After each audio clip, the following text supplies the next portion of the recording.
we've got a good one on tap today, as always. Thomas Sowell, who's always a crowd favorite. A brilliant man. I'm so glad I discovered him years ago. We actually studied him a bit when I was at Cambridge. Oh, you were lucky to be able to see him back there. I didn't know you saw him back there. Anyway, he's talking about the real origins of Jews being hated. So let's see what he's got to say. This is a video of Thomas Sowell. This is from probably 20, 25 years ago. Thomas Sowell being asked about why anti-Semitism is so prevalent in history. You have a chapter, that's the first chapter is black rednecks and white liberals. The second chapter is, are Jews generic? Mm-hmm. Why the jump from black rednecks and white liberals to are Jews generic? What's the point? Well, this book is really about ethnic and cultural issues in general. So there's a chapter on the Jews, there's a chapter on the Germans, and then there's a chapter on history in general.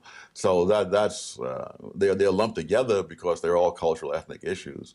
Fascinating story, because among the middleman minorities, of which the Jews are the most prominent, the hostility of these people in countries around the world is out of all proportion to that, to any other kind of group I can think of. In terms of violence, the number of Chinese killed, let's say, in 1 year, and by mob action, exceeds all the blacks lynched in the entire history of the United States. And the number of Armenians killed in Turkey, during the First World War, is greater than that. And of course, the number of Jews slaughtered on a number of occasions in history, even before the Holocaust, is greater than that. Jesus. So that the question is, why this particular kind of people are the targets of so much venomous hatred? And I think the answer is that they not only succeed, they succeed in a way which is a threat to the egos of other people.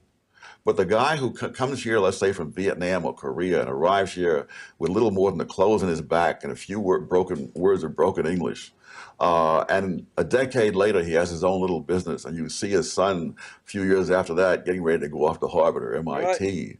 You got to ask yourself, you either got to, you've got to hate yourself for saying, my God, I've been stagnating. This guy was nothing. Oh, that's a good point, Rich. Or you're going to have to hate him.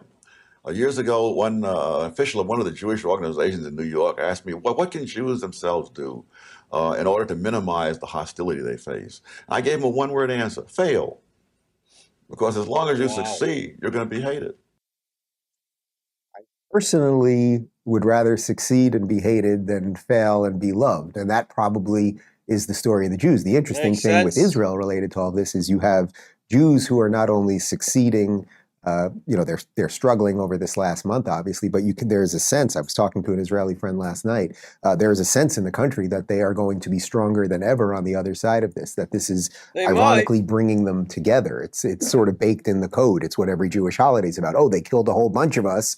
They didn't kill all of us. We're still here. Let's eat. And Jews still are here. That is why they particularly hate Israel, because it's a place where not only Jews are succeeding, but then Jews refuse to fail, and they've got weapons to make sure that that doesn't happen. Boy, that's a good point. I mean, you got to have weapons behind things too. Then people respect you more, especially in the Middle East. Well, anywhere, I got to say. Right, but what an answer he gave. What do Jews have to do in order to not be hated so much? Fail. Right, because there's nothing to be jealous of. But the thing is, there are other cultures that succeed here too in the States. Some are like Nigerians, others are Chinese, the Asians. They succeed wonderfully here, and yet they're not quite as hated. Yeah, I don't get all that stuff. I don't like hatred. I just never have. I don't know. There just doesn't seem to be a point to it. Well, anyway, people, there's Thomas Sowell. That was years ago. You could see the grainy film that we watched right there. But David Rubin was just covering him right there, because David Rubin does good work himself. He used to be a Democrat as well, just like Rich and me. We both used to be leftos. Right, then we saw some things on the conservative side that made a lot more sense than what we formerly believed. Well, in any case, hope you enjoyed that, everybody. And we'll see you on the next episode of The Rich and Rob Show. Cheers!